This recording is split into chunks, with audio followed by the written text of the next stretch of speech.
Салам достор, бүгүн ишемби, ал эми Супер ТВ Бирбол партиясынын штабына келди. Ичине кирип көрөлү, кандай иштеп атышыптыр, ким бар экен, деги эле партиянын лидери ордунда экен, жүрүңүздөр чогуу көрөлү. Саламатсызбы? Кандайсыз? Менин атым Алтынай болот, Супер ТВда иштейм. Алтынбек Турдубаевич менен сүйлөшсөк болобу, маектешсек болобу деп сураган келдик.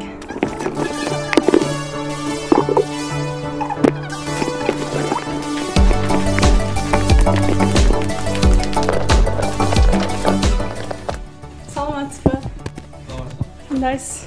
Ден соолугуңуз жакшыбы? Жолдо болгон жоксузбу сизге? Жок. Аябай күтүүсүздөн келип калдык. Сиз менен маектешсекпи дегенбиз агай.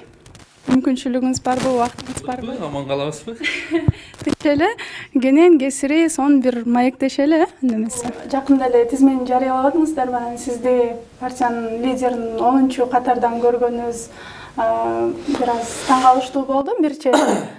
Бир чети мени 11-катардан ары болсоңуз таң калтырмак экен деп ошол нерсеге ойлонуп калдым да. Бул жерде көп талаш болду. Мен алдыга жаштарды, ошол билимдүү жаштарыбызды алдыга коюм келди. Мен да алдында бол деген дагы талаш болду. Анан мен артыраак болоюн деген да оюм болду. Мен 20-чы болуп турайын деген оюм болгон. Бирок ошол жерде жок дегенде десяткада болушуңар керек деп команданын бул талабы болду. 10-чыда болсо мындай туура болот экен деген талап. Анан ошол талаштар менен мен өзүм артка эле кетейин деп аткам. Арттан жаштарды алдыга коюп атам деген ой менен аракет кылганбыз. Бирок талаштардын түрдүү ушундай ойлордун негизинде 10-чы болгонго туура келди. Ошондо сиз мандатка илинип калып уласам деле мейли болчу деп ошого макул болуп атасызбы? Жок, биз 10 эмес, биз 20дан көбүрөөк мандат алабыз. Кудай буйруса. Может, андан да көбүрөөктүр. Эми бул Кудайдын буйругу, элдин колунда бүт нерсе. Бирбол партиясынын негизги потенциалы кандай, орду кандай? Мисалы, азыр сиздер өзүңүздөр айтып атасыздар, оппозицияны баягы карманабыз депчи. Чындап эле нак таза оппозициябы же бийлик менен кайсы бир деңгээлде сүйлөшүп алган, же бир келишип алган псевдо оппозиция болуп калабы деген суроо. Сүйлөшүп алгандар көпчүлүгү мындай сүйлөшүп алдык деп бир жалган сөздөрдү деле тарата беришет да, командасын жыйнаш үчүн. Биз оппозиция болобуз бүгүнкү системага. Ошол саламаттыкты сактоодогу туура эмес система жүрүп атканга. Ошол билим берүү тармагындагы туура эмес системага. Бүгүн жалпы эле бизде иштеп аткан мына калыптанган 30 жылдык эгемендүүлүк 29 жылда алган калыптанып калган бүгүн эскилиги жеткен, иштебей жаткан системага биз оппозициябыз. Эгерде ошо системаны алып, ушул бойдон отурабыз, ушул бизге жагат дегендер болсо, биз ошолорго оппозициябыз. Биз өзгөртүшүбүз керек. Түп тамыры менен бул башкаруу системасын жаңыдан коюшубуз керек. Андай кылбасак биз алдыга жылбай, мына ар бир жаран өзүнө суроо берет. Бирөөгө да эмне үчүн биз өнүкпөй атабыз? Эмне үчүн жылбай атат деген суроого эч ким жакшы так жооп бере албай келет бүгүнкү. Бул деген биздин жашап аткан түптөлгөн бүгүнкү башкаруу системабыз такыр туура эмес. Ал система бизге каршы иштейт. Биз ошону сындырышыбыз керек. Ал системанын түп тамыры менен аны ыргытып, жаңы башкаруу системасын курушубуз керек. Ал үчүн күч жетет деп түшүнөсүзбү? Ал үчүн биринчи очередь деңгээл билим керек. Андай деңгээл билимди мен тегерегиме жыйнаганга аракет кылдым. Кудай буйруса, балдардын бүт опыты деңгээли жетет. Эл колдоп берсе, бул эл күч болот. Оранжевый свет, бул свет жаңылануунун свети. Өзгөрүүнүн свети. Биз өзгөрүшүбүз керек, жаңыланышыбыз. Биз жөн эле сөзгө менен эмес, ички дүйнөбүздү, биздин аң сезимибизди өзгөртүшүбүз керек. Биз азыр кеч калып атабыз. Дүйнө күндөн күнгө мен таң калып бүт албайт элем. Күндө түрдүү жаңылануу, күндө мына темп аябай тездеди. Биз кеч калып кетип атабыз. Биз тез өзгөрүп, тез алдыга кыймылдашыбыз керек. Анын үчүн бизге заманбап билим алган уул кыздарыбыз бийлик башына кызматтарга келиш керек. Эскиче түшүнүгү бар, мага окшогон түшүнүгү барлар буну жасай албашына мен көзүм жетти. Ошон үчүн мен жаңы составды өзүмү дагы ошо жаңы түшүнүккө өзгөргөнгө аракет кылып атам. Жакында шайлоо келет атагай, анан былтыр социалдык тармактарда өзүңүздүн баракчаңыздан түз эфирге чыгып, Ош базарында манты жеп аттыңыз. Андан кийин географ атка конгон Кайрат аттуу жигитке жардам берип, сиз ага паспорт алып беришине көмөктөштүңүз. Анан ушунун баарын саясатчылар үчүн, чиновниктер үчүн бир адаттан тыш көрүнүш болгондуктан, сиздин ошол ишиңизди эл бир шайлоого карата, шайлоо 2020-га карата атайын жасалган пиар ход деп баалашты да. Бул боюнча сиз кандай комментарий бересиз? Элге ошондой байкалышы мүмкүн. Мындай да, мен дайым эле элдин ичиндемин. Бир жалгыз эле жүрөм, кайсыл жерде болбосун. Көп жерде эл менен аралашып эле. Балдар менен да сүйлөшө алам, жаш балдар менен. Аксакалдар менен да сүйлөшө алам. Апалар менен дагы анан бүт жерге аралашып жүрө алам да, Кудайга шүгүр. Андай элден качуу, же бир телохранительдер менен жүрүү, андай эме жок.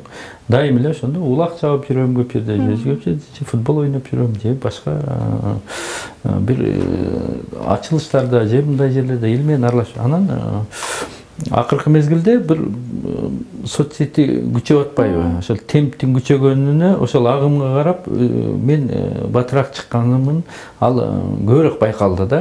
Ошон үчүн бул шайлоонун алдына туш келип калганда ошол кичине темп тездегени бул шайлоого даярданып атат деген маселе жок. Андай эмес, тескерисинче мен өзгөрүп атам, жаңыланып атам.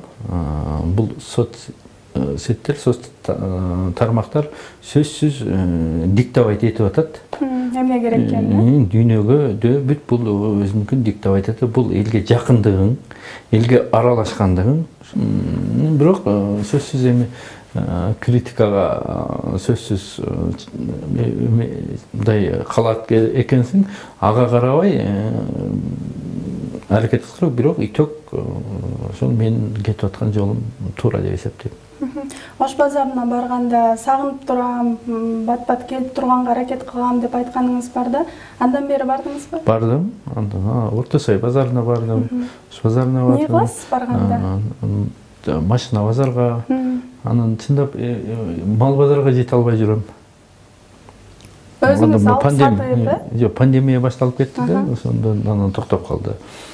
Ошону малга кызыгасызбы? Мисалы өзүңүзгө керектүү болсо барып көрүш керек деп, көргөн мындай кызыктуу. Биз шопинг кылгандай эле турбайбы? Кайсы бир деңгээлде? Жогоруда айттыңыз, социалдык тармактар абдан өсүп атат деп, жана сиздин Инстаграмдагы баракчаңызга кирип 200 миңден ашык катталуучуңуз бар экенин көрдүм да. Алар жандуу эле топтолгон катталуучуларбы, же сатып алдыңызбы? Жок, жандуу. Мен өзүм нөлдөн баштаганмын. Ага, эми үй бүлөңүз жөнүндө сурагым келип атат. Сиздин уулуңуз Нуртемир 2017-жылдан бери эле жылдызы жанып келатат, профессионалдык деңгээлде хоккей менен машыгарын билебиз. Андан буга чейин дагы 1-2 жолу интервью алган болчумун да. Анан уулуңуз Нуртемирден башка балдарыңыз жөнүндө билбейт экенмин. Жубайыңыз, балдарыңыз жөнүндө учур айтып берсеңиз. Нуртемирден башка балдарым деле спорттон алыс эмес. Кыздарым гимнастикага барышат. Көбүрөөк спортко көбүрөөк кызыккан, мындай эметкен ошо Нуртемир болду. Азыр эми ал Америкада. Азыр каникулга келген, мына жакында кайра кетет. Хоккейде жанагы НХЛдин детский лигасында ойноп атат.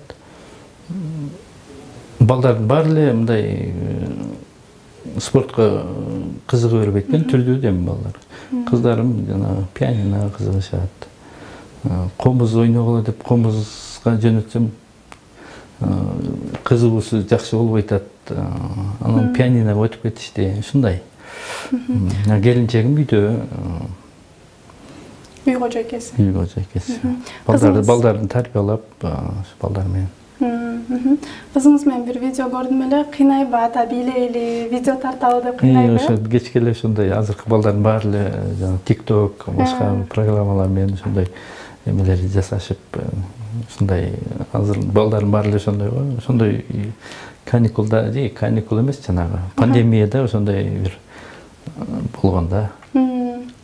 Көңүлүн калтырбайм деп бийлейсиз. Жакшы ата атабайсызбы? Балдарыңыз жөнүндө да бир суроо пайда болду. Сиз буга чейин Инстаграмга бир сүрөт илгенсиз да, чоң атам жана велосипед деп өзүңүздүн кантип велосипедке жеткениңиз жөнүндө бир баянды окуган болчумун, аябай таасирленген болчумун. Анан ошондой кыйынчылыкты, ошондой оорчулукту башынан өткөргөн бир ар бир нерсени эмгек менен таап жеш керек деп атпайсызбы? Ошондой жолдун баарын өткөн адам өзүнүн балдарын кандай тарбиялап атат? Алар бир ак кол же бир балконский болуп калат деп чочулабайсызбы? Эми ошондой коркунуч бар. Шаардык болуп калса да.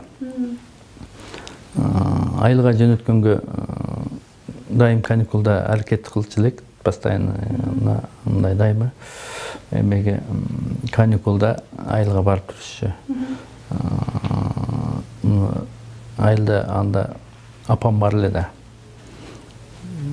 Апам кайтыш болуп кеткенден кийин айылдан азыр эме каттоо үзүлүп калды да. Ошон үчүн азыр быйылкы жылкы да айылга барбай калышты. Албетте коркунуч бар. Кыргыздын баалуулуктарын, кыргыздын тилин, маданиятын, ушундай нерселерден алыс болуп калат деген коркунуч бар. Дайым ошону көп мени ойлонтот. Ошого карабай мындай аракет кылам, ушу комуз үйрөнгүлө дейм, же болсо үйдө кыргызча сүйлөгүлө. Анан мындай өзүнүн баалуулуктарын түшүндүрүүгө аракет кыласың, бирок балдар анча көңүл бурбаганда ошол кыжаалат кылат.